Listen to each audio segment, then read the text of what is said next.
Hello viewers, আমি কৌশানী। আমার channel কৌশানীর হেসেলে আপনাদের সকলকে স্বাগত। আজকে আমাদের রেসিপি মাছের মাথা দিয়ে লাউ ঘন্ট। তো চলুন দেরি না করে রেসিপিতে ফেরা যাক।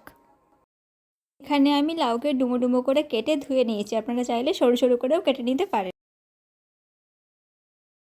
আলুও আমি ডুমো ডুমো করে কেটে ধুয়ে নিয়েছি। এরপর মাছের মাথা ভালো করে ধুয়ে নিয়ে নুন হলুদ মাখিয়ে নিয়েছি। কড়া বসিয়ে নিয়েছি। কড়া গরম করে এর মধ্যে দিয়ে দিলাম সর্ষের তেল।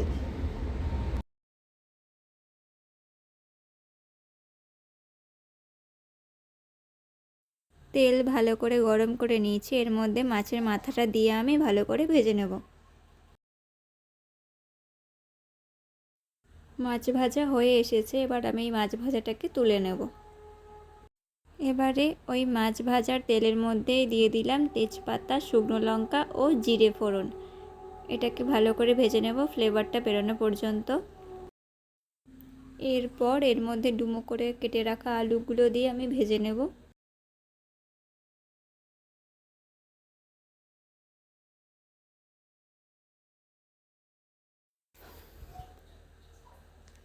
এবারে এর মধ্যে দিয়ে দেব সামান্য হলুদ গুঁড়ো। হলুদ গুঁড়ো দিয়ে এবার এটাকে আমরা ভালো মতো ভেজে নেব। এবারে এই আলুর সাথে আমি লাউগুলোকেও দিয়ে দিলাম। আলু ও লাউ একসাথে আমি ভালো করে ভেজে নেব।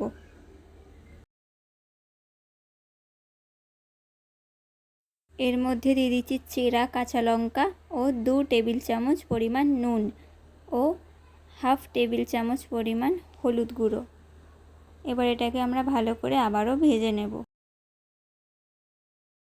এবারে এর মধ্যে দিয়ে দিলাম 1 টেবিল চামচ পরিমাণ চিনি। চিনি দিয়ে আমরা এটাকে একটু নাড়াচাড়া করে নেব। এবার দিয়ে দিলাম টমেটো কুচি। এরপর এর মধ্যে দিয়ে দিলাম জিরে বাটা ও আদা বাটা। জিরে বাটা আদা বাটা দিয়ে এটাকে আমরা ভালো করে কষিয়ে নেব কিছুক্ষণ।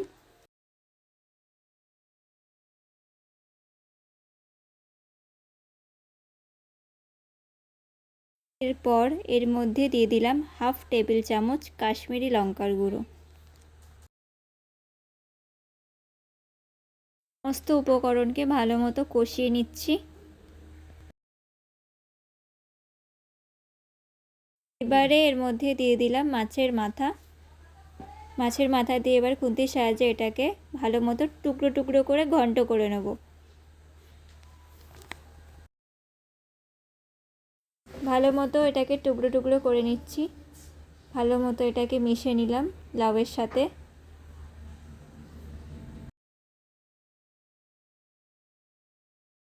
অনেকে মাছের মাথার আষ্টে গন্ধ সহ্য করতে পারেন না, তার জন্য আপনারা এর মধ্যে রসুন বাটার ব্যবহার করতে পারেন।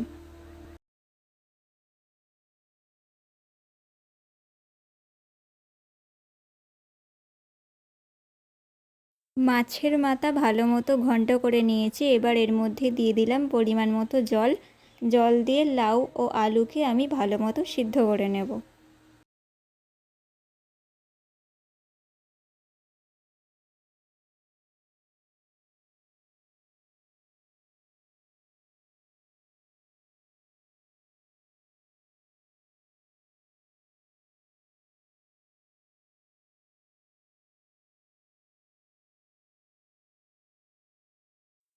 জল ঢালার পর ঝোল সামান্য ফুটতে শুরু করেছে। এটাকে এবার আমরা ভালো করে ফুটিয়ে নেব।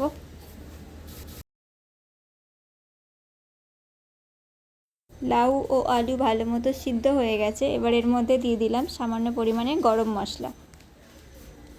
মাছের মাথা দিয়ে লাউ ঘন্ট তৈরি হয়ে গেছে। আমার আজকের রেসিপি আপনাদের যদি ভালো লেগে থাকে তাহলে লাইক শেয়ার কমেন্ট করতে ভুলবেন না। আর চ্যানেলে নতুন হয়ে থাকলে সাবস্ক্রাইব করে পাশে থাকবেন। ধন্যবাদ।